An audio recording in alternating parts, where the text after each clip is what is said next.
હવામાન નિષ્ણાત અંબાલાલ પટેલની આગાહીને લઈ વિવાદ સર્જાયો છે। ગુજરાત વિજ્ઞાન જાથાના ચેરમેન જયંત પંડ્યાએ અંબાલાલ પટેલની આગાહીઓને ખોટી ગણાવી છે। તેમણે લોકોને આવી આગાહીઓ પર ભરોસો ન રાખવાની અપીલ કરી છે। સાથે જ વરસાદ અને વાવાઝોડા અંગે આગાહી કરનારા અન્ય લોકો સામે પણ તેમણે આક્ષેપો કરતા વૈજ્ઞાનિક આધારિત માહિતી પર વિશ્વાસ રાખવા જણાવ્યું છે।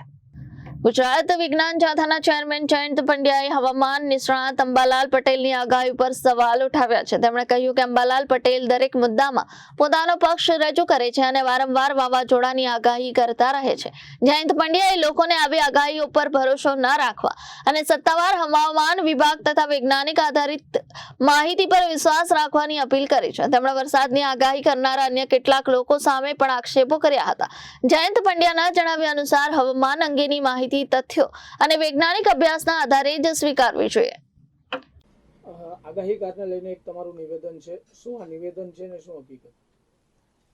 તાજેતરમાં જૂનાગઢમાં 47 આગાહીકારો ભેગા થયા હતા અને વરસાદનો વર્તારો કર્યો કે 25મી મેથી 31 મે સુધી વાદળા એક્ટિવ થઈ જશે અને પ્રી મોન્સૂન થશે। 6 જૂનથી 11 જૂન સુધી જાહેરાત કરી કે વાવણી લાયક વરસાદ, પછી બીજા તબક્કામાં આખા ગુજરાતમાં વાવણી લાયક વરસાદ થઈ સદંતર ખોટું અને બેબુનિયાદ થયું છે અને બોગસ સાબિત થયું છે।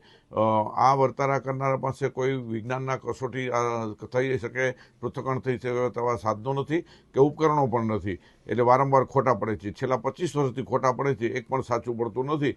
એટલે આ આગાહીકારો છે પોતાના મનની સ્ફૂર્ણાના આધારે રૂમના 4 ખૂણામાં બેઠા બેઠા કરતા છે, પોતાની પ્રસિદ્ધિ માટે કરતા હોય છે, જેથી કરીને વર્તારા બંધ કરવા જોઈએ। વર્તારા બંધ થઈ જતી સમાજ કે ખેડૂતને કશું નુકસાન નથી થવાનું અને વિજ્ઞાન છે, હવામાન શાસ્ત્રી છે અને પ્રયોગશાળા સ્થિત હોય છે અને જે નોમાં ખોટું પડે તો પણ તેના કારણ દર્શાવવામાં આવે છે, જ્યારે આ વર્તારા કરનારો પાસે કશું જ નથી। એટલે સંપૂર્ણ ખોટા પડેલ છે, બેબુનિયાદ થયેલ છે, એને તિલાંજલિ આપવી જોઈએ અને બંધ કરવા જોઈએ તેવી જાથાની માંગ છે। જાથાએ વિરોધ પ્રદર્શિત કાર્યક્રમ પણ જાહેર કર્યો છે। આ આગાહીકારો જેટલા 47 બેઠા તેને આગાહીઓની હોળી કરવામાં આવશે અને હવે પછી તમે આ ટૂંકા બંધ કરી દો તેવી પણ જાહેરાત કરવામાં આવશે। અંબાલાલભાઈને લઈને પણ તમારું એક નિવેદન છે, શું આ નિવેદન? અંબાલાલ પટેલ વારંવાર વાવાઝોડું આવશે, વરસાદ આવશે, વણમાગી સલાહો આપતા હોય છે। આ વ્યક્તિ, આ શખ્સ છે, વારંવાર ખોટા પડે છે, એની ભાષા પણ ઉંમરને લાયક સમજાતી નથી અને તથ્યહીન જ વાતો કરતા હોય છે। અને અમારી પાસે ડેટા છે કે વર્ષોથી આ વ્યક્તિ ખોટો પડે છે અને વારંવાર આગાહીની તારીખો ફેરફાર કરી અને મૂકતા હોય છે, માત્ર સ્ફૂર્ણાના આધારે કરે છે, એટલે ખોટા પડે છે અને એકાદ બે સાચી પડે છે, લોકોને તે ધ્યાનમાં આવે છે। વાસ્તવિક આ વ્યક્તિ છે અને એની આગાહી છે સમાજને નુકસાન કરતા છે।